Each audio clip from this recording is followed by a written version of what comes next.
Welcome to Stories from the Center of the Universe, the podcast about the human experience.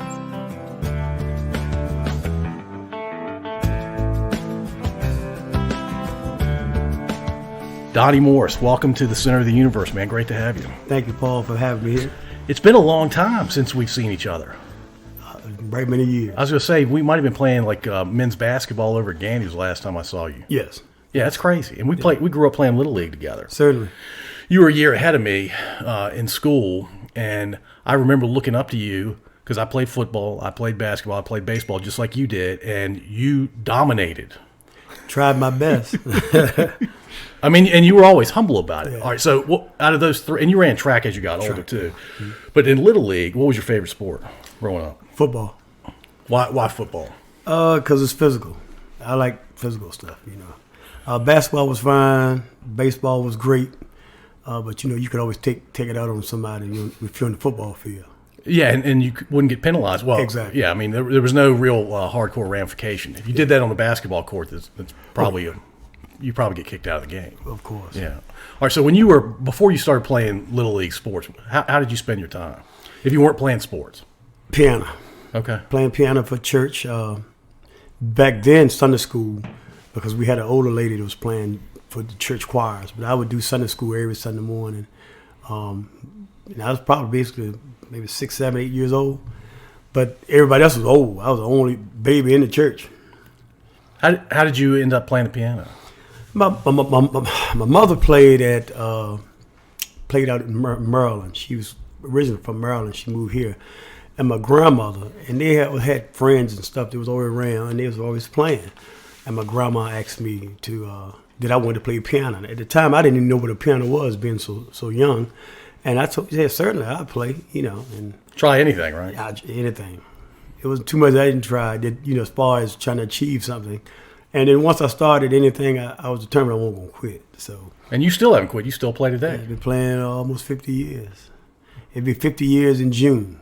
All right. Now, you were telling us before we started recording that you had to practice piano on Mondays when you couldn't practice sports. Yes. What was that all about? On Mondays, I had Miss Rebecca Tunstall from Ashland was my music instructor, and her and my grandmother was real close.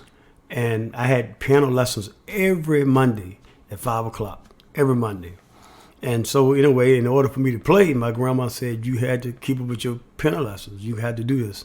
So from Little League, Joe Crowder, all. Oh, you were missing since you started playing when you were 8 years old. Yeah, I've been playing. Yeah, Eric Wilson, all those guys was coaching us then, all the way through Liberty to Patrick Henry every Monday. But she would go to the football coaches and say, "Look, he had to leave practice early just to come to piano lessons. If not, he's not gonna play football." So I was like, "All right." And everybody kind of got humble with it, you know. Yeah. It wasn't like they were showing favoritism or anything like that. Right. They saw you play and said that's fine. Yeah, I think the coaches, you know, and I think they didn't really want me to, you know, didn't want to show nothing extra. But my grandma said I was, you know. Your grandmother was firm about it. Yeah. Was she ever worried about you getting injured, like your fingers, because you wouldn't be able to tickle the ivories? I broke all my fingers though. Yeah. You know, but no, she never even thought about that. She just wanted to be a part of music and dealing with the church. So that's all my life I've been doing music ministry through church at Ebenezer. Were you playing in church, like as a kid? Yeah. Mm-hmm. Oh man, that's crazy. He's been playing for 50 years at church. Yeah. That is awesome. June 30th, it'll be 50 years. Crazy. I know my first song right now. If I had a keyboard, I play it for you. But Well, I'm not following the math. I thought you were 39 years old. I am. Okay. Yeah. All right. I just had to, I don't age really. You know. No, I understand. All right, so you mentioned Eric Wilson's name. He was a coach of the Ashland Vikings. Yes. I was on that team a couple years when you played. When you were 10, I was 9, and when you were 9, I was 8, and we were on the same team, I think. And I remember those practices being really like physical. Oh yeah. We went at it. Yes, we We did. were little dudes, and we wore people out. Man, You yes, remember? we did. Who did we play? Was it Glenn Lee or Chamberlain? Man, all of them was hard, but Glen Lee was probably the hardest team. They were fast. They hit hard. Yeah.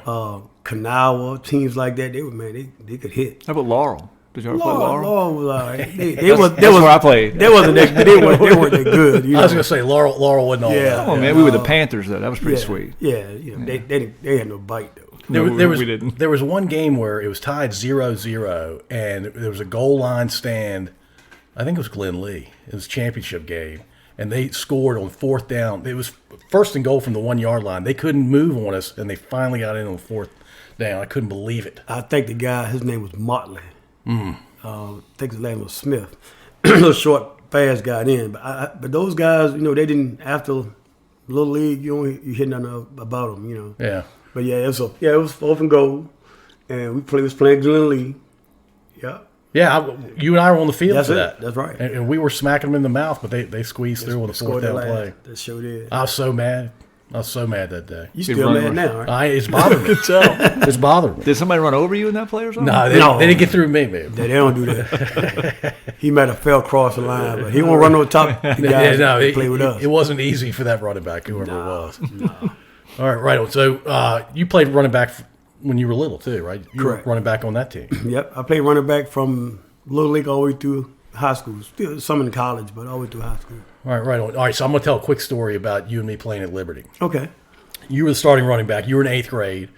The way I tell the story, you had been through puberty like 7 times at this point, and I hadn't started going through puberty. You were a grown man in 8th grade, and I was a string bean kid who had no business being on the same field as you. And for some reason, they picked me to go up against you in the Oklahoma drill. And I said, I think I might die today. Because you were bigger than me and stronger and faster and all those things. But I wanted to be a little man, so I took you head on. And Donnie, I'd have never been hit by a freight train, but I think I got really close that day when you hit me. I couldn't believe how hard you hit me. No, it's all good. It's football. That's the game. Yeah, it is. That's the game. Eighth grade, yeah, you got a brother too, right? No. No. I remember you playing basketball. I vaguely remember you playing football. Oh, no, I was the 4th-string water boy. He thought he had a brother after you hit him. Yeah, I'm your brother, man. Yeah. No, but it was right behind Liberty School and that dirt track because we couldn't play games over there. Right. And that's back when we did Bull in the Ring and they had those bars that you had to get under to hit and we did Oklahoma drills. And the helmets and the equipment we had weren't very good. No. And they don't. That's illegal now, I believe. Yeah, they don't do Bull in the Ring anymore. Yeah, because I went to Liberty to coach with Marlon and Ernest Harris. Mm-hmm. And the first drill I wanted to do was that one. I was like, we can't do that. I didn't know. We call it bully in the ring on this podcast. Bully in the ring, Yeah, man, that was good old times. All right, but you played basketball, and what teams were you on? National League? I played National League with Melvin Walsh was a coach. Yeah, I was on that team. Yeah, that's the team that you and I played with, and Spencer Anderson and all us. I still got pictures of that. So do I. And Justin Gold. Mm-hmm. Yep. And then I played with Tony Carter's father, Reverend Carter. Yep. 1 year, and his time went on up. Once I got got to Liberty, I didn't look back at Little League. I didn't do any Little League. Yeah, once you started playing for school. Yeah, but you got a lot of kids now just at Liberty, but they still playing Little League. And doing travel stuff, all kinds of crazy. Crazy. Oh, everything's changed completely now. What are your thoughts on that? Do you think kids should be playing 2, 3, 4 sports throughout the year, or should they focus on one? I say play as many as you can if you eager to do it. I have my little 11-year-old. She went to the state a couple years ago when COVID first came in cheerleading. She was gymnastics. She was like 8 years old, I guess. And but she was all over the place. Whereas of December of last year, she qualified for the nationals in football. So we had to fly to Florida. She had to do national competitions there. So and she's playing football just like the guys do. No, this is my little 11-year-old. And my 29-year-old was playing semi-pro football just like the guys. It was all women league. Yeah. That's wow. Mm-hmm. Are you worried about her? No. All right. You worried about the people she's playing against? No. she can hold her own. I'm telling you. Yeah. All right. So in baseball, you played for some other teams when we were a lot younger, but I remember you as a Yankee. Yes. And you remember the Dodgers back then. I certainly do. So when you were 11, Bubba Hart was a Dodger. Yep. Logan Gilman was a Dodger. Yep.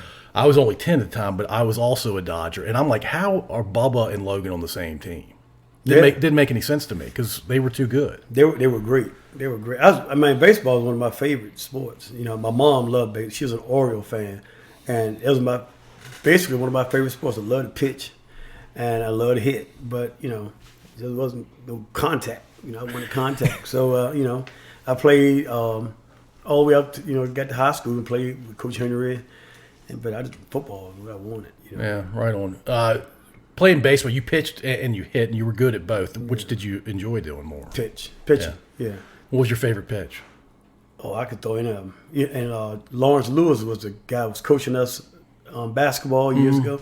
Well, he started me pitching. They used to have leagues and stuff around the county, and had guys come together and play every weekend doing round robins and things like that. And he's always, curveball. I could throw a curveball. I could throw a slider, but curveball, fastballs, any breaking pitch I could throw. And you could put the ball where you wanted? Oh, yeah, definitely. Did you ever play Legion ball?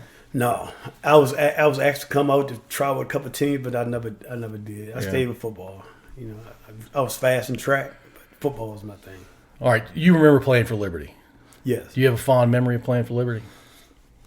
Not really. Not really. No. It's all kind of the same. No, it was all about the same. Did that team dominate your 8th grade year? No, we was maybe 7-1 or 6-2 or something like that. I can't quite remember now, but we didn't. I don't even think we went. We didn't have a playoffs and stuff then. Yeah. You just play a season. That was it. All right. So then you go up to Patrick Henry. Did you play varsity your freshman year? I went up there. Nope, my sophomore year. Okay. Yeah. Justin Taylor and Mike Terrell and all those guys were right before me. Right. Preston Rhodes and Sammy Hart. They're older than I am, but they were before. Yeah, they had so many athletes back then, and a lot of them didn't play through their senior year in high school. No. I remember a bunch of guys. I can throw out a ton of names. I'm like, that dude was an awesome football player, and he never played. Yeah, that's right.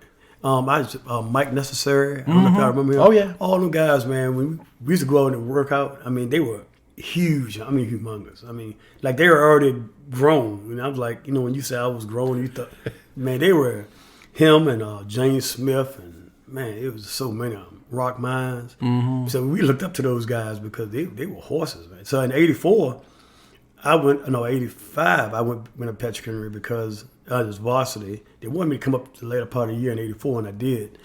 But I was really on the on the JV. So the varsity, I went up, and Coach Long, brought me up to play. And Mike Terrell was a fullback then. And we had a pretty decent team, but it's just, we ain't had them raw athletes. My senior years when all the guys, man, Donnie Phillips, man, we had a monster squad. Y'all, and people would come to see y'all too. Y'all packed the place. Oh, we sold out every game. Yeah. Yeah, I don't know how it is now. I haven't been to a football game in a while, high school anyway. But it was, sold out. Sold out. All we ran. I wish I had pictures I could show you, but I don't have any. But and Huck was the tight end on that team. Huck was wide receiver. Wide receiver, that's right. On the right, Marvin Tillman and Jack DuBois. We split on the left, in between either or. And Spencer Anderson was actually the tight end. That's right. Mm-hmm. Yeah, Spencer was a big dude. Spencer's solid. Yeah. Is this the team that played? No, I was thinking of something else. Did y'all get to the state finals? No. Mm-mm. Y'all made it to the semis one year. Yeah. We lost to Monica. Yeah. In the semis, I broke 2 fingers and some bones in the back of my hand or something. But I think I ran for 115, 120 yards or something. I can't remember. So when you're playing running back and you're running up the middle, what are you thinking? Like, I'm just going to run over somebody, or are you going to move? No. Or both? Just try not to be touched. Okay. It wasn't about if I had to, if I knew you was there and I got you on your heels, I just run on top of you if I could. Not because I know I could. I got you going backwards, but basically just evading, and I learned how to do a lot of that by my brother-in-law would take me to run me full speed, my ex-brother-in-law now, but run full speed, and I just have tires or a rock here, and he's make me give me the ball, and I'd be running, just board all up, man, just instinctively, I guess. So you were naturally good, but you were also working hard. Oh yeah, all the time. So you were so good though. I would imagine you remember who was the guy that made the best tackle on you, like a guy that made a tackle on you, like, wow, I didn't see that coming. Kenny Cooper, Holland Springs. Yeah, came across with a sickle, crushed my mask, broke my nose. We still beat him though, but and I still played the whole game. But, did you know you broke your nose? Well, there's a lot of blood, but I you're drilling running, you don't think about it. Did he say anything after he did it? No. it was Kenny Cooper, Kevin Cooper, all those guys.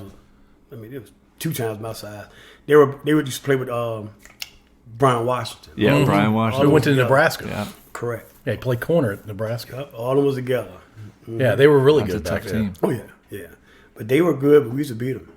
Patrick would beat them all the time. What's your favorite touchdown? Because you threw some too. Yeah, I threw some to Huck. My favorite touchdown. I couldn't tell you. We could be here all day. Wow, I like that. Well, give us one. High school. Yeah. Yeah, state right. of Patrick Henry, yeah. All right. Well, we Coach Long. It was a 4th and 6, 4th and 7, and and nobody ever told me to run to fake the punt and run. But it depends on how the guys were coming in. So they hiked the ball to me, and I'm acting like I was gonna punt the ball because I was a punter and a kicker. You were the kicker, the punter, the returner, the running back. Did you play D? I was safety. I never came off the field. Were you free safety or strong safety? We was just one safety. We was running we had 2 corner and safety, and I think it was 5-3. I think. Okay. During that time. All right, right on.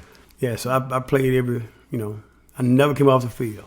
All right, 4th and whatever it was. Fourth and 80. I don't know, somewhere close. But anyway, I got the ball and I hiked it to me. I was about to kick, and I saw this guy coming in real fast, but everybody else backed off. So I just popped around the side and just took off. And nobody, was even close. But I just run down the sideline. Really, I wasn't even running, just striding. So you wiggle when you have to, but once you get past them, they're not catching. Yeah, no, they never catch it. What'd you run the 40 in? 4.27. What? Yeah, I ran a 4.27. Not in high school. I got to college. I ran a 4.27. Oh, yeah. What's the world record? It's like 4.18 or something. 4.18, 4.17, something like that. But I ran a 4.27 at 193 pounds. But I knew I was fast, and then and I consistently run 4.3s all the time. Right. So I went up to Philadelphia. But we'll talk about that later. Yeah, we'll get there in a second. Yeah. All right, so when you and I were doing that Oklahoma drill, do you think you were running about a 4.3 when you ran me over?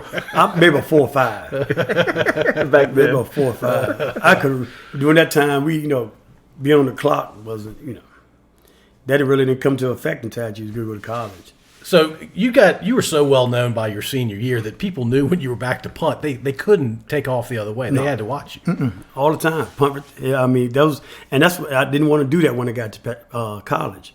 I didn't want to do punt return or kickoff. I just wanted to be a running back. Right. But I guess it helped me out in the long run. It really did. As far as kicking the ball, somebody kicking it to you, and you actually got to catch it, and then look at 10 people coming at you. Right. And you can, but we did later on I'll explain to you how we did it in college and made basically me what I am as far as trying out with the NFL leagues and stuff like that. Yeah. Was Coach Long a tough coach? Was he an X's and O's kind of guy? Did he motivate you? Yeah, he was motivated, but he was laid back. Coach Long, a hell of a guy. He had a coaching staff. Coach Swope was the one that really was the the generator. He kept everything going, but Coach Long was a laid back coach, and he, when he did say something, he was firm at it. But most of the time, he was in that world by himself. He knew what he was going to do, how he was going about doing it. He had Coach Henry as a running back coach. And it was an awesome group of guys. So, Coach Henry was your running backs coach too? Yep. He's one of the nicest guys I've ever met. Coach Henry probably was the best conditioning coach that I know as far as keeping running backs running and stuff. Everybody had their own little thing. Conditioning was really one to keep us in shape. Yeah. We obviously did because y'all were awesome, especially your senior year. Yeah. And that was the year y'all went to the state semis? Yes. Yeah. Yes. Tell me about that game. Or was it a bad memory for you? Yeah, well, no, it wasn't a bad memory. But I think we were caught with our pants down, per se. We went into play Monaghan, knew we were the other team. They had a running back named Lucius Coles. I remember that name, And Mark Peck was a quarterback. And, it was good, but it was no different than Jay and myself. It's just that they just threw us off, but they just run like a veer. And we hadn't been they hadn't been practicing against the veer, so instead of sticking with the 5-3, the coaching staff wanted to stay with 6-2, and man, it was killing us.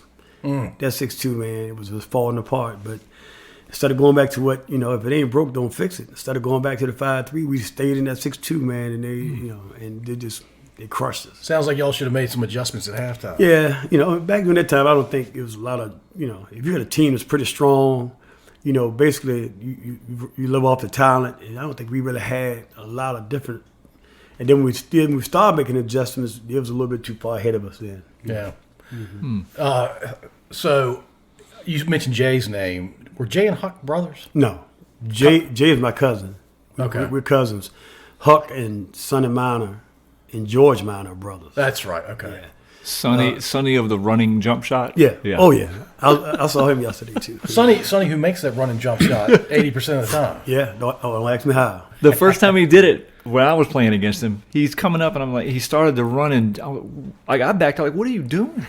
He shot. I was like, oh, okay. We could talk about Ashland men's basketball. As we Sorry, go go ahead. Yeah, it's all good. No. All right. So Norfolk State. Why'd you go to Norfolk State?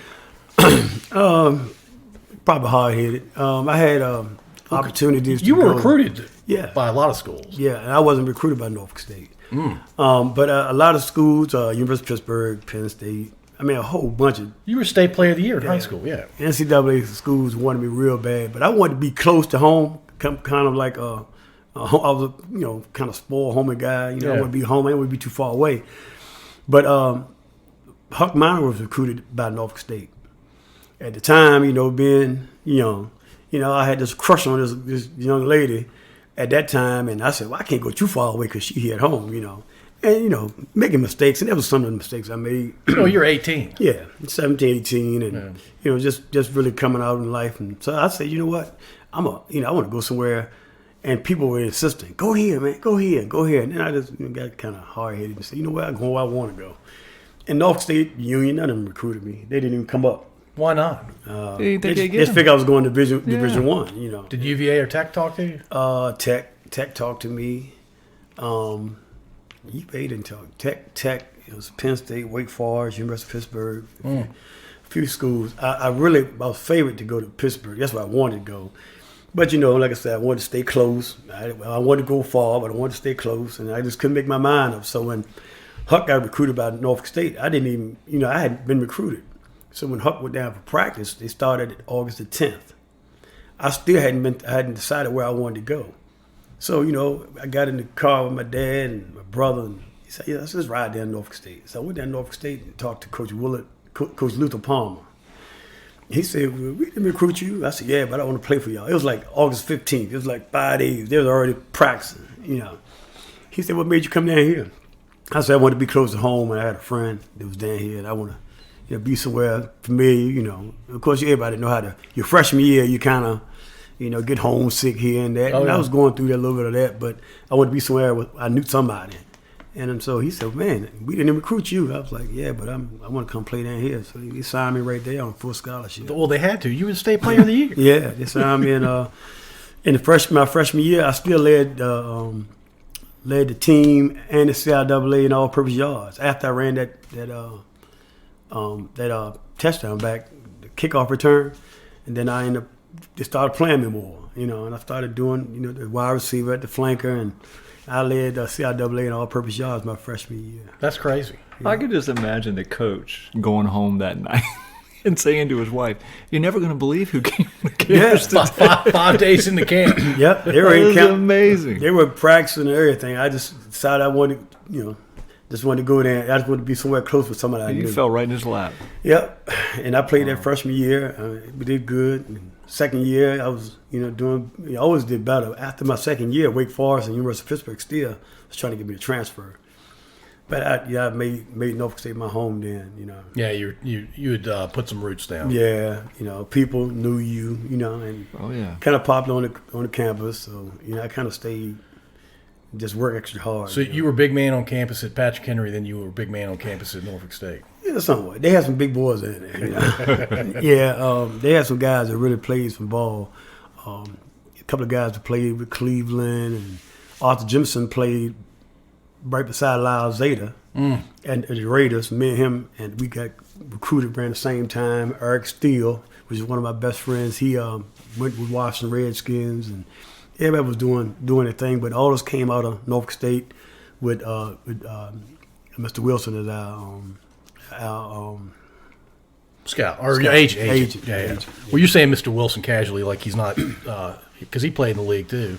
Yeah. And he had his son. I mean, he passed away several years ago, Yeah, right? he passed away about maybe 5-6 years ago, I think, Yeah. something like that now. But his son is Russell Wilson, yes. Yeah. So your agent was Russell Wilson's dad, or yeah. Correct. That's And the president of Norfolk State was Russell Wilson's grandfather, so that's how to connect. pretty cool. Yeah, Harrison B. Wilson. And Russell's dad was a good man. Oh, yeah.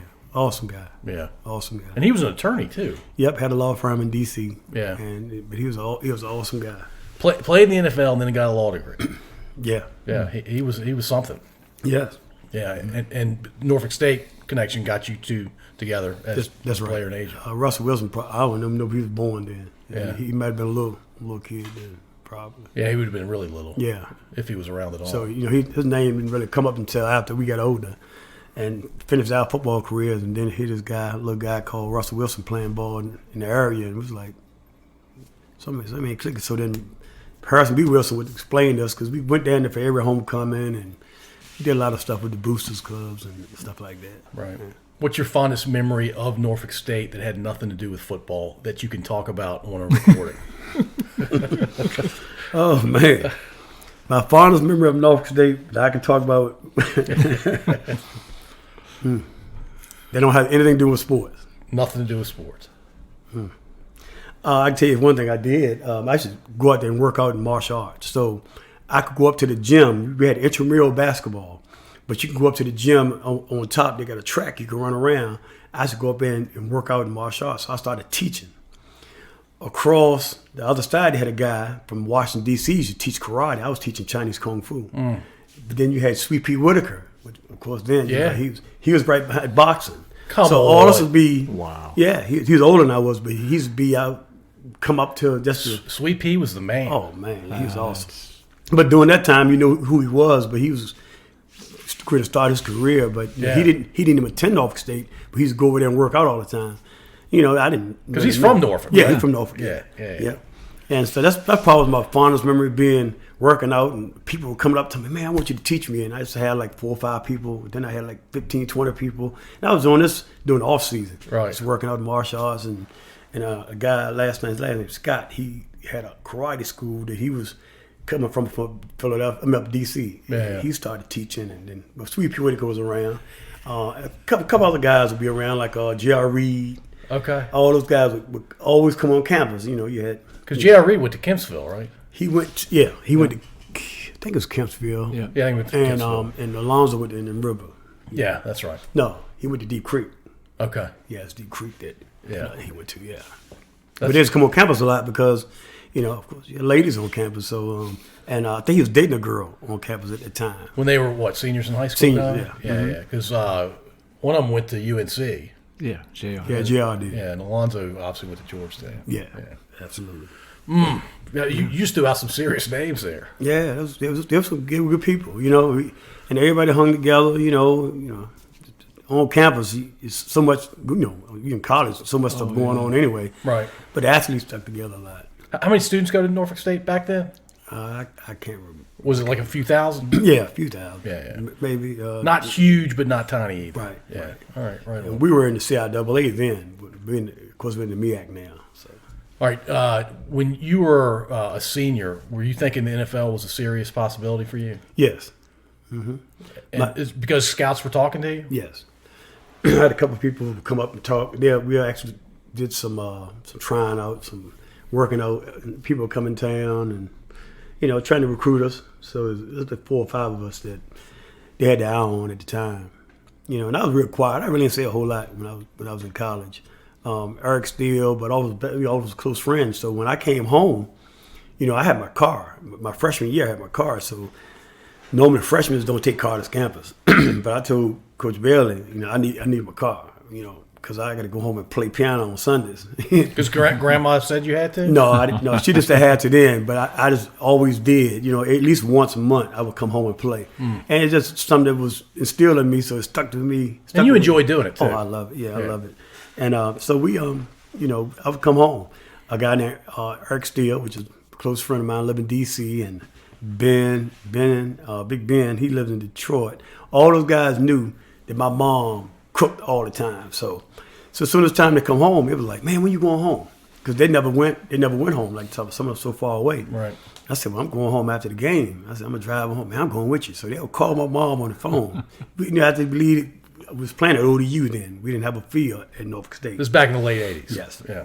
Got back to the school, take our showers, get in the car, and they would get on the phone and be like, during that time, you want a cell phone, it was a box phone, you plug up and you pick it up and but anyway, they said, Mom, Benny would want pig feet. And I was like, I don't eat pig feet, so I don't eat pig feet. No. So they was like, when you get home, could you have it? So we could drive down the road, and I was like, why y'all ask my mom for pig? I don't eat no pig feet. I don't eat stuff like that.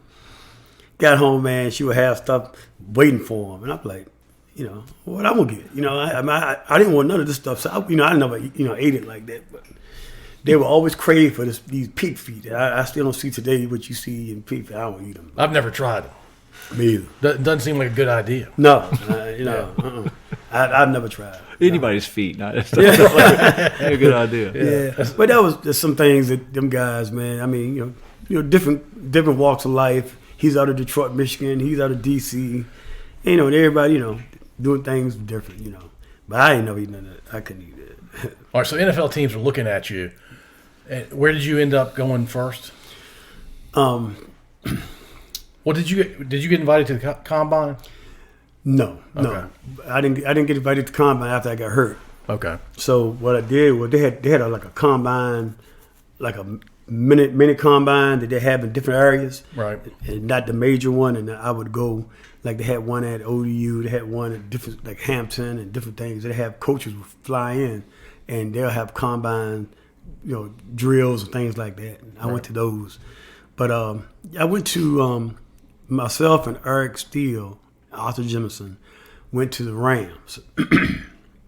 Stayed out there, tried out, working out, and doing different things, and then we left there since we was out that way and went to Seattle. Left Seattle and we went out to the Raiders. Well, Arthur Jemison, they really liked Arthur Jemison. I mean, he's a big guy, fast. He's our defensive end at Norfolk State. He's real fast. So I was like, man. So then I got a phone call, and it was Mr. Wilson. He said, hey, man, I got a shot for you. They need a punt returner, a backup punt returner at Philadelphia. If you come down to Philadelphia, they said if you can run a 4.40, they'll sign you to the practice squad. I said, cool. So I was doing that in 8th grade. Oh yeah. So I flew from Anaheim to Philly. Ray Savage, I think his name was, the guy that picked me up. And he said, we're going to Vet Stadium. I said, cool. I had a couple of uncles living in Philadelphia, so that night, I got there that evening. I went and we got a hotel room to check me in. So I called my uncle, like, hey, I'm out here in Philadelphia, man. Y'all come scoop me up. He said, no, man, you got work to do. We see you after you finish. So I said, all right, cool. So I lay around the room, watched TV the next morning with the Vet Stadium. And Buddy Ryan, he was no taller than that. He's a little guy. Yeah, he's a short guy. But he came out, him and a couple other people came out and said, look, me and another guy went. There was another guy there, I can't think of his name. He said, I'm trying to get somebody to back up my punt returners and stuff like that. And I was like, cool. He said, I heard you led the nation in punt return. I said, yeah, I did. And I said, we'll see what happens. But I told him about my shoulder anyway. Because I never put it back in. I figured you'll knock it out again anyway if I played. So is it still out? Yeah. Mm-hmm. Wow. Yeah. Yep. But it's all right. No bother me. Right. Wait, hold on a minute. Your shoulder is dislocated to this day? Yeah, the bone got knocked up like this. So they told me in Norfolk State, in order to get it placed back in, mess with the tendons and all that, it probably get knocked out again because of speed and impact. They say best to leave like it is. So I got a little knots in right there that the bone actually is. Wow. Yeah. So I went out there and he told me, well, go ahead and get your stretching in. I just left the hotel, so I had a pair of sweats on like this. And he said, man, go ahead and take your sweats off and warm up and won't you run? I was like, yeah, he told me if I ran a 4.4, you sign me. He said, yep. He said, go ahead and see what you can do. I'm gonna catch some passes and catch some punts and stuff as well. Right. He said, well, let's go ahead and run. He said, go ahead in the locker room. We can change up and what. I said, no, I'm good right here, So I just took the sweats off and had a pair of shorts on and ran a 4.38. just first shot at the gate. And he's like, man, I like this. He said, well, then I went and caught some passes. And then he said, I got some good news for you. He said, we're going to sign you to the practice squad. And I said, cool, man. I was so excited. Sure. That, I said, I called everybody. And then I was going to fly back home the next day. And just to let people know. And I flew home and told my mom, my dad, and they was all excited. And then I went over to Roxmere Farm and told Ed Stevens. I said, man, you never guess. And after that, it was back up Philly, just for the practice squad, which is, I had a ball up there. The following year, I went to Schottenheimer in Kansas City. They even went, and then Craig and Barry Word from UVA. Oh, yeah. Christian Okoye, all of them were out in Kansas City and wanted me to come out there. I went out there and, practice squad, so you really didn't get the opportunity to go out there and play unless somebody really got hurt. Right. In depth, So that was my... Did you ever get called up? No, I never got called up. Those 2 years there, and then I went to Canadian Football League, tried it out there with the Argonauts, and I'm not bragging, but I knew I was the best out there. They had, 100 wide receivers, but because I was at a wide receiver, I went out there as a wide receiver, and Rocket Ishmael was out there, and of course, he was gonna make it anyway, but I didn't make that team. Then I just came home. I said, well, I probably ain't gonna play no more ball. Then my agent called me and said, hey, man, I got something for you. He said, hey, they're recruiting, they're doing a professional spring football league in Daytona, Florida, D-Land, Florida. And we want you to play. They got a team called the New England Blitz.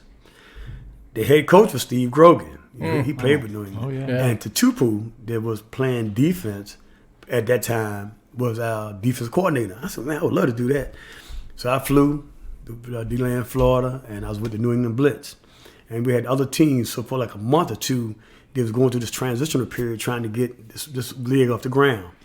The Washington team, Charlie Brown that played at Washington, all those guys that had retired, they were playing in these leagues.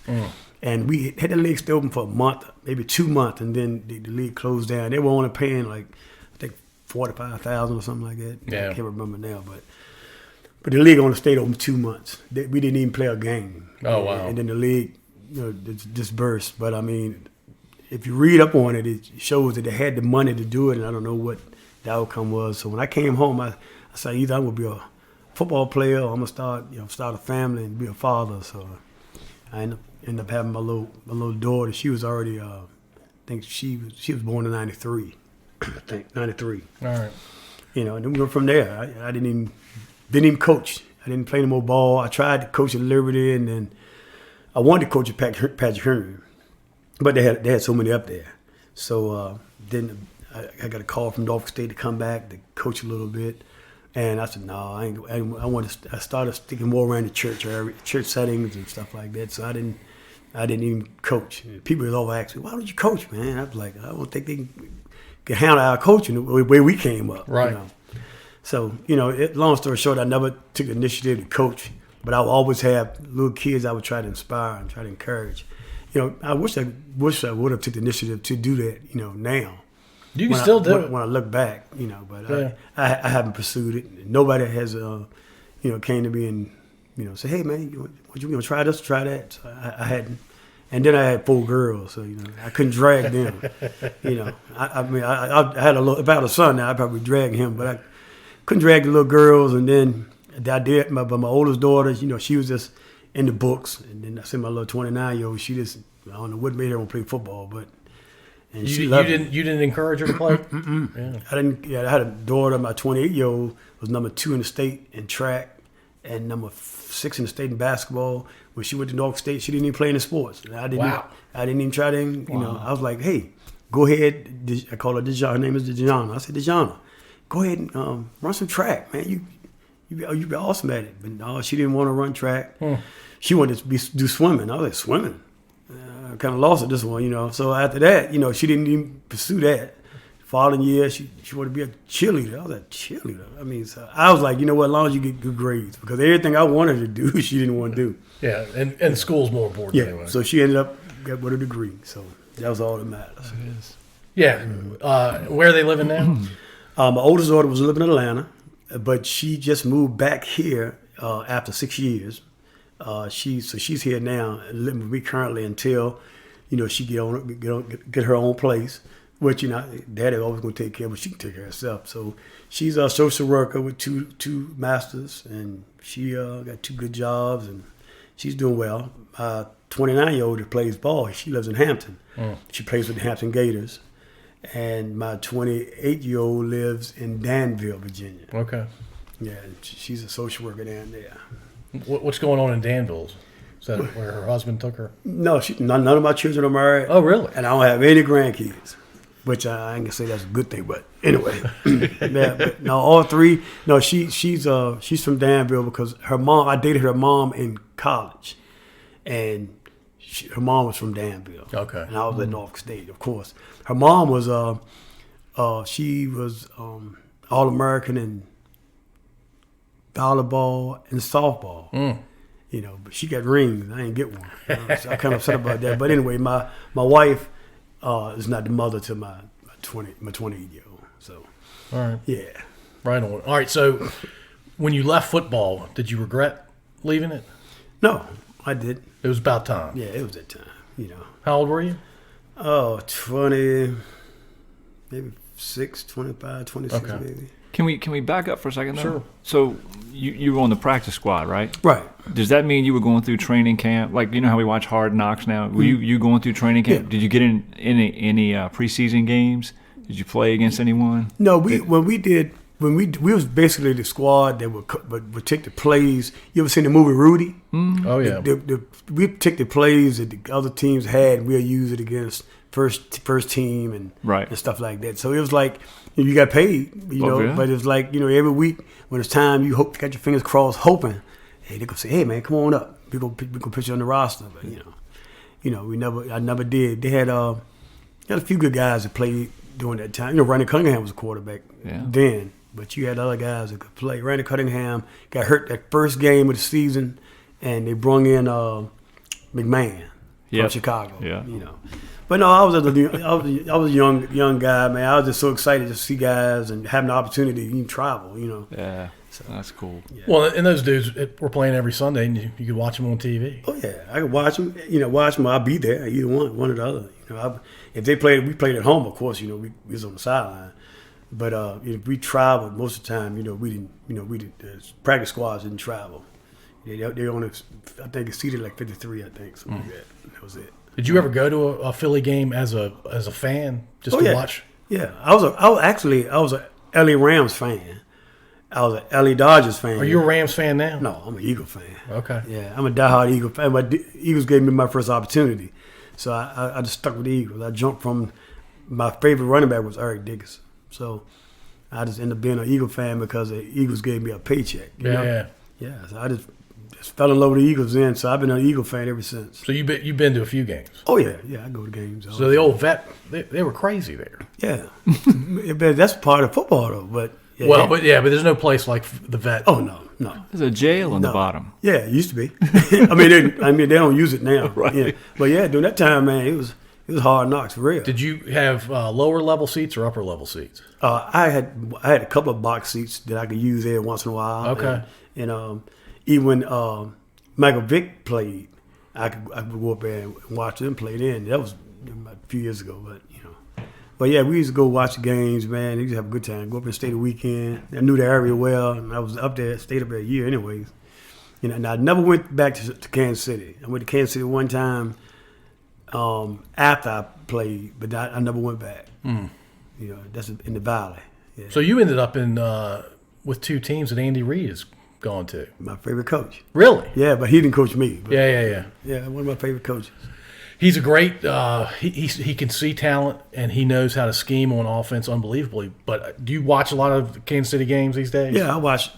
You watch the game I playoffs. can. Okay, Yeah. so I mean, he doesn't know how to manage a clock in the last 2 minutes. He didn't do it with McNabb was there. Right, He didn't do it then. Mm-hmm. He's not an aggressive coach, but man, I mean, it was 21 to 3 or something like that, or 10 or something like that. 21-10. Well, it was 21-3 at one point. We were going to halftime, and I would have took the points. Yeah, all day. Take the points. And they would have won.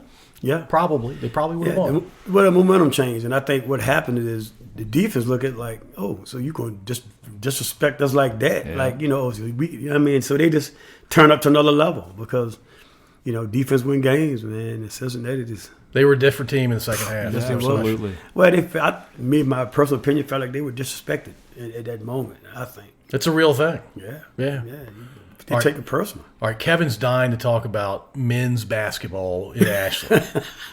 You're ridiculous. No, you are. Go ahead. No, I'm not dying to talk No, we about can talk about it because we talked about Sonny, right? George, Sonny, and Huck, our brothers. all three good athletes. All don't play ball. So, and we were talking about Sonny and his 3-point shot. Can one of y'all, Kevin or Donnie, describe his shot? I can't. Really. Well, it's hard to describe. He could actually. It's like somebody running track doing a triple jump. Yep.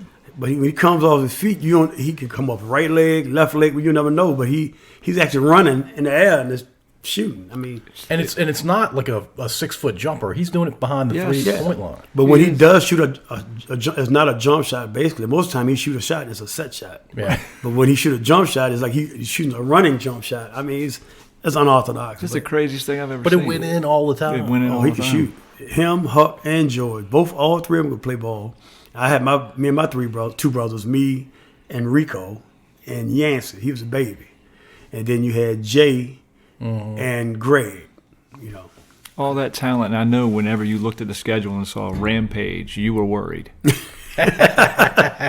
Man, but basketball it kept us in shape. I felt like I was in better shape at 42, 43 than I was at 28, 29. I really did. We used to run all the time. Yep. It's crazy. And we ain't getting tired. No.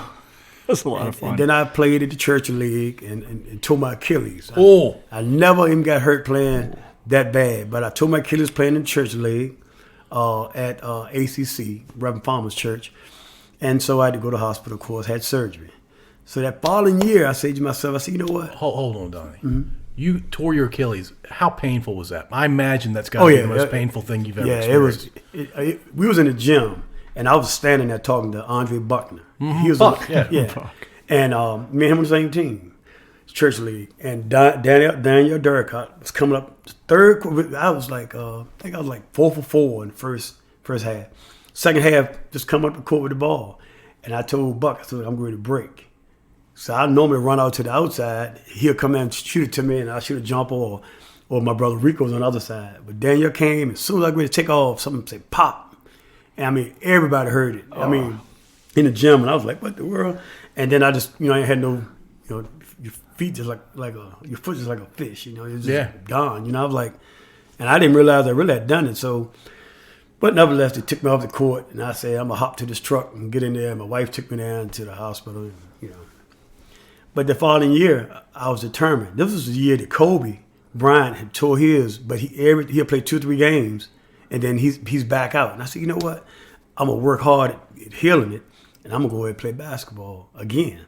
So I did like 4, 5, 6 months doing my own little therapy after therapy, doing a little extra, and I went back and played in the Church League again. The following year, we did win the whole thing, and then I played co-ed softball with Pepsi Cola down in Henderson. So then I said to myself, I done proved that I can come back from that. So and I hadn't played ball. But nobody's really been playing lately. Yeah. So I'm hoping I get the opportunity to get back out there.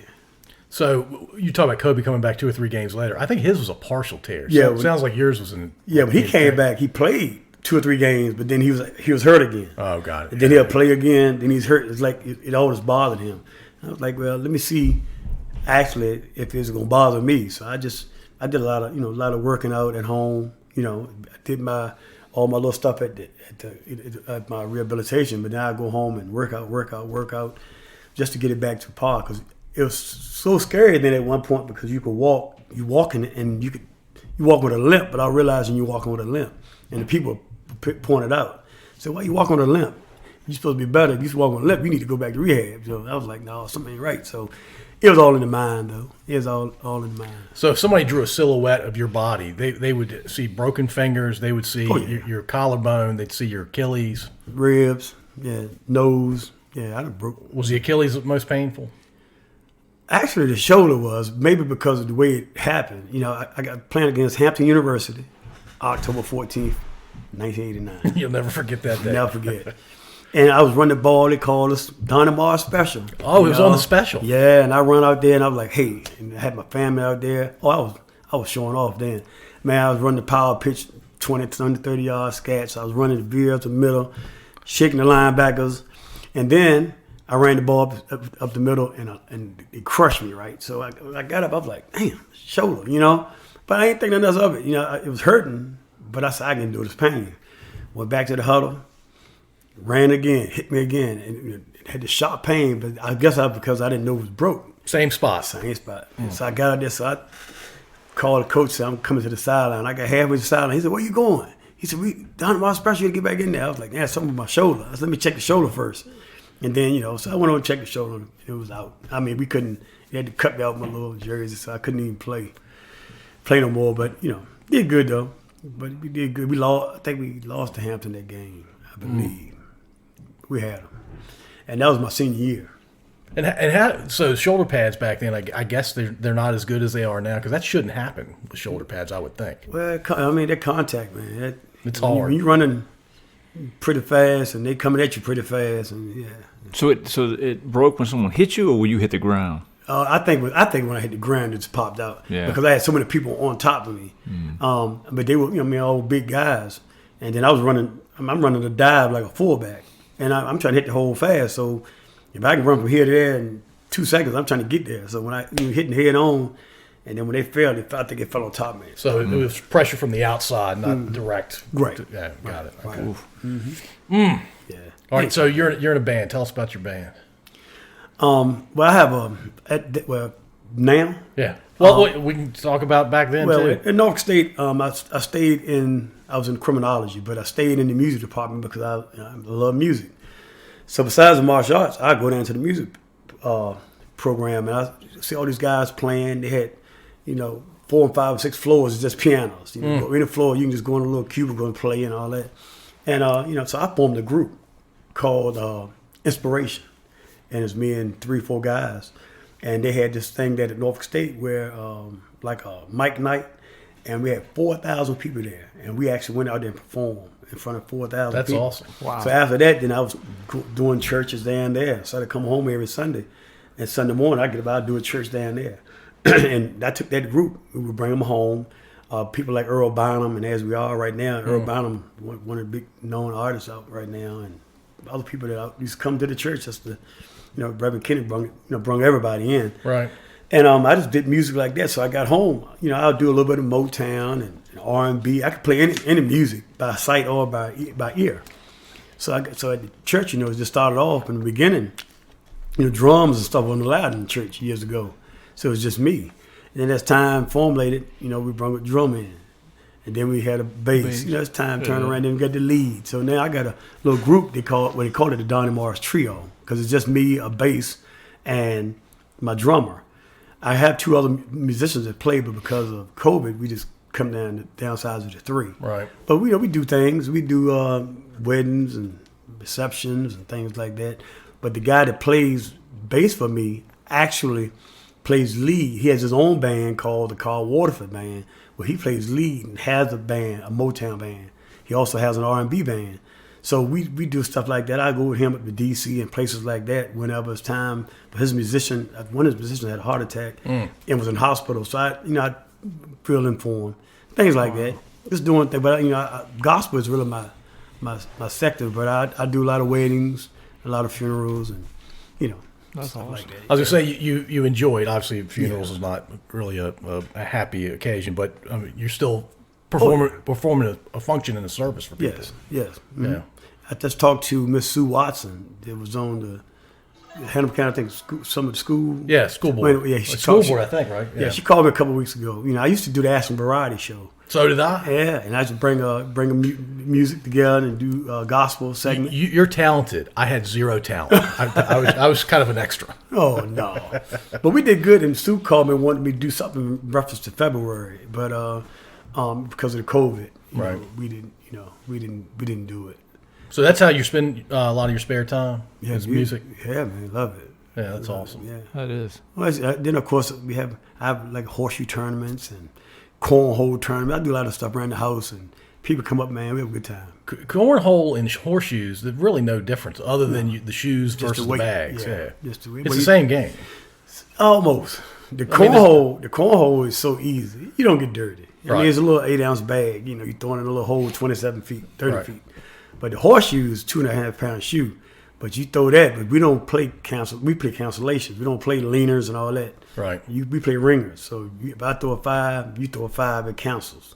You know, there's no halfway. It's just, you got to throw it, you know. All right, so you said 27 feet and 30 feet, and I've played a little bit of cornhole. Is 30 feet the professional distance? Yeah, from hole to hole. It's hole to hole 30 feet. So front of the board to front of the board is 27 feet. Okay, so I've been playing professional distance the entire time. When I say playing that, I walk it off, and it's roughly 27 feet. Yeah, I have a ball doing it though. It is fun. Because we're older now, I've had people come up and be doing horseshoes and say no names, but a whole bunch of guys, you out there, having a good time, and all of a sudden one of the guys upset. He was like, "I tell you what, man, you can beat me in horseshoes, but you can't beat me running track."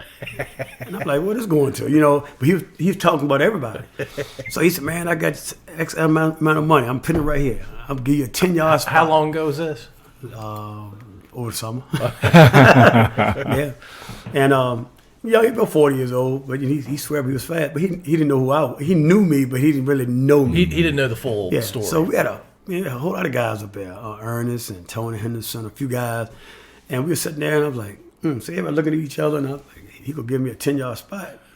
He spotted you. For X amount of money. I said, "I tell you what we do." I said, "All right, I'll bet you.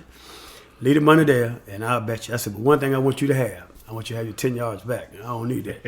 But he really didn't think I could run. I left him going to hit at that door. The first 20 yards, that was it. He was I gone. love it. He had no idea. Yeah, and y'all might have known him. He's a younger guy. He's Neil Lewis. I don't know it. Yeah, he's a younger guy. 41, 42. Really young. Yeah, for us, but he didn't think a 53-year-old man could run that fast. I'm a 53-year-old man now. He would have beat me, I'm sure. I don't know. He thought he was fast, but, I left him, And then when he gave me his money, and it was right much, he said, "Hey, man, give it to me like this." I took it, I gave it back to him. I said, "You never forget that." Yeah. This was more for the memory. I didn't need the money. That's all. And this was sitting in the backyard, Yeah. We, with a mixed one of a beer or something and having a good time. That's what it's all about. Right. What's Rico up to these days? Rico, man, is doing awesome. Rico has 5 children. I think he has 6 grandkids. His oldest son got owned 2 dump trucks and a track and trailer. Got his own business, and then he has a son right now that's actually playing at Richard Bland. Okay. This is his freshman year at Richard Bland, but he's doing good. Yeah, but Rico, he works at the bank, and he's married, happily married, and he lives up Montpelier. All my family was scattered out at one time because he had moved to Atlanta. And my oldest brother had moved up to Buena Vista, but everybody's in the area now, considering mom and father had passed. And so everybody moved back home, so still like family reunion when we get together because we see each other all the time. But he sings in the choir. Rico he does a lot of singing. He sings in the choir and he takes a great part in the church. And, Rico's still Rico. Still cracking jokes and everything else. What was your dad's name? Archie Morris. He was a singer. He came to all y'all's games. Oh, too. yeah, he didn't miss a game. Yeah. My mom didn't come to any football game. Yeah, I don't remember your mom. She came to one. And that's the one that I broke my hands against Monica. And she walked up in the locker room. Walked up in the locker room and cussed Coach Folk and Coach Long out, man. Tell me, "You had my son out there, this and that, and that." I was like, "You ain't supposed to be here." We sitting there with our boxes. It's a locker room. Yeah, it's a locker room. And we were just getting ready to go home. And my dad had come in there and yank out, and I had to apologize to Coach, man, But, I had broke some bones, so she had never seen me play football. Why only that one game? I have the slightest idea. Oh. That's the only game she ever came to. But Archie was He was there all the time. Every little league game. I remember him, yeah. Anyone. He beat all of them. Yeah. Without hesitation. And I remember him being a very, very nice guy. Oh, yeah. Until you got him wrong, Well, I never did that. And that's us. We did something wrong. But he was a man. He stuck to what he said he was going to do and when he was going to do it and how he was going to do it. And, if you act up, I was always scared to get act up, so I never got spankings. Smart man. I left that to Rico now. They got all the spankings. But my dad, he passed in 2018. No, 2013. Yeah. My mom died in 2008. Wow. Yeah. And you said your grandmother lived to be 104? 104. She was a mother of the church, and she died 2018. She was 104. Had never ever been in the hospital, but she had a stroke. Yeah. And being older, they really couldn't have operation on at that Right. age.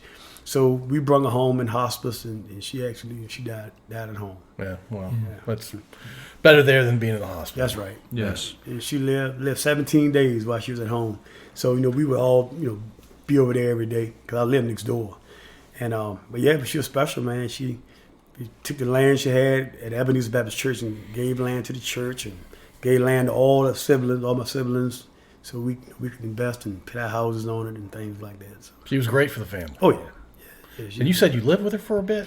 I lived with her until I went to college. Basically I moved with her when I was 5-6 years old. Wait a minute. You were just you and her? It was her and my grandfather, which was Okay. actually her father, so my great-grandfather. Okay. And he fought in World War One. He died. Yeah, he died my sophomore year in high school. Oh, my gosh. So but he was all man though. Wow. He was, but that was her father. So I was with them, and then my oldest brother Wayne was there. But when I went to kindergarten, he moved on because he was a senior, Archie. Right. But my brother Rico moved up there when I turned. He was 8 years old. I was 9. That's when he came up there. So it was me and Rico, and my grandma and my grandfather. Yeah. And I did the old things. We had hogs, we had pigs and chickens, and I was going there every day, man, get the eggs and till the gardens. You were farming. Man, I did everything. Yeah. Rico ain't did nothing, but I did everything. Rico was getting spanked. Yeah, he was little and I was bigger. So we'd get up in the morning, 5-6 o'clock, hunting. I was doing all that. And one day, I walked in the house and a little bloody here and there, dirty. And Rico, he got a little rag on his head, ate a little robe on. He washing dishes. So I told my grandfather, his name was George King. Went back outside, he said, Duck, call me Duck. He said, Duck, go ahead and get this and get that, and we go go ahead and eat lunch. So, 11, 12 o'clock, it was like it was a work day, in the summer. Work all day, cut grass or whatever you had to do. Walked in the house, I said, Dad George, I was calling Dad George. I said, why Rico don't never come outside? And, he don't cut grass, he don't till the garden. Y'all only a year apart, right? Yeah, just a year apart. I was never taller than he was, I was bigger than he was. But I said, well, I don't ever, older folk during that time, they're going to tell you straight up, they don't throw curveballs at you. So I said, well, why he don't ever go outside, He looked at me and said, that boy ain't going to be nothing. But he said some other words, but that boy ain't going to be nothing when you get old. And my grandma would be so upset. Telling me, so don't you talk about him like that. But they claimed because he was so little. That they didn't I remember. He was. They wanted him outside, this and that. Man, he had it made. he was half your size. Yeah, he's a little dude. He was little. But, he could wash dishes real well. I heard it, I ain't never had time to sit in the house. And now to this day, I don't ever sit in the house. But Rico, he come up to be a good man, good father, Yeah. Yeah, but during that time, it's whatever the old folk told me I had to do, I had to do it. Yeah. And I can tell you some real stories back in the day when I'm 14, 15 years old playing at Patrick Henry. And I'm laying there with my grandma and Salada, which is a funeral home right here by the skate land. Yep. Her and my grandma was just like this. Well, Ricky, he didn't pass now, but it was her son. We were so small. So up on the hill behind our house, a lady had passed. And she was kind of big. So I'm at the house, looking at the TV, I don't know, looking at it. And my grandma said, Slater just called. I said, yeah, Grandma, what's up? What's wrong? You need to go up there and help her put the body in the hearse. I was like, what? But whatever the old folks say you had to do, you just had to do it, man. Just you had to honor your elders, right? Yeah. So I just get up, take the flashlight, and I'd walk across the field, and the woman was kind of big, but he was so little. So I had to help her take the body. Of course, I was scared, but yeah, that's not something every 14, 15-year-old kid does. Pick the body up. I was big. I was kind of muscular, so I had to pick the body up, put it on the gurney and stuff, and we had to take it and put it. And you didn't think about it. I didn't think about it. Now you think about it, you be like, kids probably wouldn't even make an attempt to do it now. But, now I come back in the house, and especially my grandma looked at me and said, get your job done? I said, yeah. I was like, they straight now. She said, thank you. And I go back in there and look at TV like ain't nothing ever happened, Wow. That was years ago. I don't think I could do that now. I've never had to do that. Yeah, I wish I hadn't, but I did. And it never was nothing I would dream about. I got little kids now. Yeah, they'll have nightmares, and I ain't never had nothing like that. Yeah. Right on. Just get up next morning. Hey, get up. Had to throw hay. Go rock their farm. Hey, time you throw some hay, they'll bring a tractor trailer in, and we tossing hay up in the loft and all that. If you weren't a man before that, you became a man after tossing. You had to. Yeah. Man, especially that heavy hay, that wet hay, man. But we just what we did, coming up. Yeah, I'm with you. Yeah. All right, Kevin, hit him with your question. All right. This is the episode-ending question for everyone. So Okay. we want to see inside your soul. No, it's not that. Not that serious. I don't know why It's not that serious. All right. So you are a late-night talk show host tonight, Okay. and you get to pick a male guest, a female guest, a music group, and a comedian, and it can be anybody you want. They can be dead. Now. Okay. You can bring them back to life. You can take somebody who's 80 years old and turn them into a 25-year-old. They can be famous. They can be people that aren't famous. It can be whoever you want. All right. So you see, Male, female, music, comedian. you said any male guest. Any male guest, whoever you want to interview tonight on your show. It would probably be my father, Okay. Archie Morris. As far as a female, probably my daughter. I lost a daughter when she was little. She would have been 24 January 28th. I would probably want to interview her just to see how she likes it up in heaven. Oh, that's cool. Yep. And you said a group, Music group. Inspiration. Oh, nice. That was a great group I had in Norfolk State, and then I hadn't seen those guys, man. It's been years and years and years. Be a reunion. Yeah, it would be. And you say a comedian, Yeah. Richard Pryor. Oh, he's the king. Yeah, I like Richard Pryor. It's a very personal show. I like that. Yeah, I like Richard. I mean, it'd be between him and Fred Sanford, but Fred Red Sanford. Fox. Yeah, I love Red. Did you watch Sanford and Son all the time? yeah, still watching. All right, so one of the funniest lines Kevin shared with me the other day, and it's because you're Chinese Kung Fu, go ahead and tell us. Do you remember? So remember when Fred? They said he was in St. Louis for a whole season. I think Right. he was restructuring his contract or doing whatever. Red Fox was, and Grady was staying with Lamont. Right. So do you remember the episode where Lamont was? I think it was JoJo Jackson. He was supposed to get in a fight with. Well, he wanted to learn karate. That's what karate. I know you're Kung Right, Fu, right. but still martial arts. And so the I guy remember. came over and was teaching him karate, In and the house. Grady came in, and the guy, he did it, and Grady's still laughing at him, and the guy's like, "This is the oldest form of self-defense," and Grady goes, "It ain't older than running." Right. Because remember, he jumped man, did a couple of kicks, and Grady was like this, and he all around Grady's body. Yeah, I remember that. Wearing his pajamas. That's right. That's right. Can you get access to Sanford and Son now? I mean, I guess you can watch every yeah. episode. Every one. Yeah. You can go on your phone and do that. I got to get back to that. I've I watched watched- that since I was a It's little the kid. greatest. And it's still the fun. I mean, the funniest from 1973, 75, 76. Yeah, somewhere there. Man, I mean, good times. I still watch. Yeah. I used to watch Audrey Bonk on all of them. Oh yeah, Yeah, Gunsmoke. I still watch some of that old stuff. Jefferson's. Good Jefferson, stuff, man. Yeah, but I mean, just plain up funny, man. And I mean, dead and gone for 30, 40 years and still funny. What shows were on when you got home from school? Well, see, when we got home, I was at my grandma, so you don't turn the TV. Oh, okay. So if Yeah, I couldn't turn the TV you on. turn Like, oh, yeah, man. I get home, she'd be watching Lucille Ball or Hee Haw, or then she'll watch Kojak, Columbo, or anything she had on the TV. That's what you watch. Yeah, we didn't. Unless we going back in the back or something. But most time, everything she watched, we'd be in it with her. And but she likes shows like that. She loved Good Times with Fred Sanford, but like Hee Haw and what's the other show she's watching? She's watching game shows too, but she was like all the older stuff, Lucille Ball and all them old. I mean, they were older than I was. Yeah. She was watching Prices Right. I'm Oh guessing. yeah, definitely. Yeah. Bob Barker. Yeah. She Oh, watched Prices Right now. That's probably the only game show I think she really ever watched. Yeah. Yeah. She didn't watch the Jeopardies and stuff like that. I like, but I like Jeopardy. I love Ton. it. Yeah. So what do you got going on these days? Right now, I work every day. You know, I'm living my best life. I can't complain. You know, I got good health, and you know, I like to see the younger generations that's inspired. You know, I try to inspire them to do something. I'm at Ebenezer Baptist Church, of course, the minister director of music there, under the leadership of Dr. John W. Kennedy. And you know, everything one day at a time, man. You know, like I said, I live my best life. I'm going home now, and the little one will be sitting there waiting, and I had to play a game of Uno or a game of Trouble. Some of them had to play something before I go to bed. So what I try to do a movie night, maybe one night of the week, do a game night, 1 or 2 nights of the week, and me and my wife and little, we just play games, do something. That's cool. All the time, you know. Even if I don't want to do it, yeah, I do it anyway. Yep. Yeah.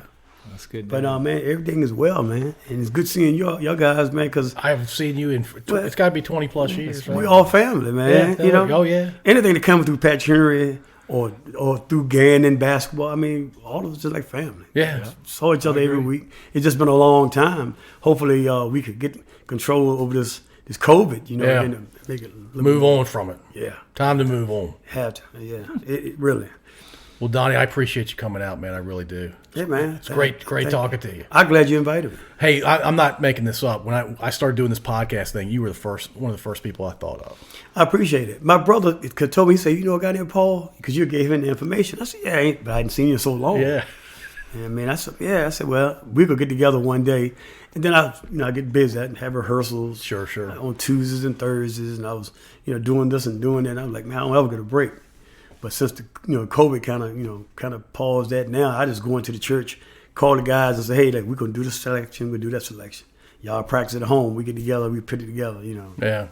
Well, it's good to hear the legend of Donnie Morris coming from his own mouth, because that's what they talk about all the time. So I was honored to hear you were a legend, man. Hey, it wasn't much. I don't think I was no legend, but you were a legend to me. Yeah, thank you, man. You're only a year older than me, but I'm like, man, if I could be half the athlete Donnie was. Oh man, and you were always nice. You were always nice. I tried to be until we played football. I just wanted to make sure. No, I wish you had been nice to me during that Oklahoma drill. Yeah, I was. Well, you wouldn't be here if he wasn't. From my perspective, you were not nice that day. Yeah, but the guys, man, I'm telling you, it's love for the guys, and we came up. Pat Henry, man, we came up. It wasn't white, black, red, yellow. No, all family. Yeah, all family. That's man, right. Me and Ed, me and Ned, all of man, even after we got out of school, man, I could be sitting at home. His dad used to drink red, white, and blue, and I don't drink beer, but he used to always bring my mom red, white, and blue. And I was like, what is this red, white, and blue stuff? Because I didn't really know. I knew it was beer, but that was it. But Ed just come by and stop by, and Ned was, of course, older. He could drive too. Man, they just stopped by and sat there for hours with my mom and dad. It was like a big family. Yeah, no, it's great. And then I know y'all might know Troy Samuels. Yeah, oh yeah. Well, Troy Samuels, in school, it's football. So I didn't know who Troy was at all, And we started working together with the county. And me and Troy got real, real close. Troy, he throw rocks, but he was a good guy. But anyway, long story short, we got so close that he's the godfather as my little one. Oh, that's awesome. Yeah, man. I got a picture I'm going to show you here in a second. It'll take you back. You were 13 at the time, but Troy and I were 12. Okay. Because Troy's my age, right? Yeah. Exactly. I'll show you a baseball picture. Yeah, Troy, man, we ended up getting close, real close, just, talking. He always talked about, man, I was a follower in football. He said, but I was be over there with my hat popped up, and I had to have Timberland boots on. That's the guy I hung with. And I really didn't know him until, we just got real close, man. I mean, I started teaching his 2 kids piano lessons. I met his father recently passed, Ed Samuels. And, so I met his sisters and the family. And, he was a hard pill now. Troy was the one, he had something to say. He'd throw that rock out, he'd kill who he hit. But that was Troy. You knew him. Yeah. But, yeah, man, he's the godfather to my little one. That's cool. Yeah. That's awesome. I hadn't talked to him since I talked to him a couple of times since his father passed. Yeah. And then he called. He'll ring in my ear because San Francisco was in the playoffs. He liked them, and Philadelphia wasn't. Right. We had lost first round, but other than that, like I said, it's just everything that came through Patrick Henry is like people from all walks of life. We always been close. Yeah. No. The way the world should be. Always. It never was no fighting and all that, No. And now today, I don't know what's going on today. I'd rather just stay at home. Yeah, no, I hear you. Yeah. All right, Donnie, awesome having you, man. We're going to keep in touch. I hope so. Thank you for listening. If you enjoyed this episode, please subscribe to wherever you listen to podcasts. We'd also really appreciate if you'd rate and review us. You can find us at scodupodcast.com.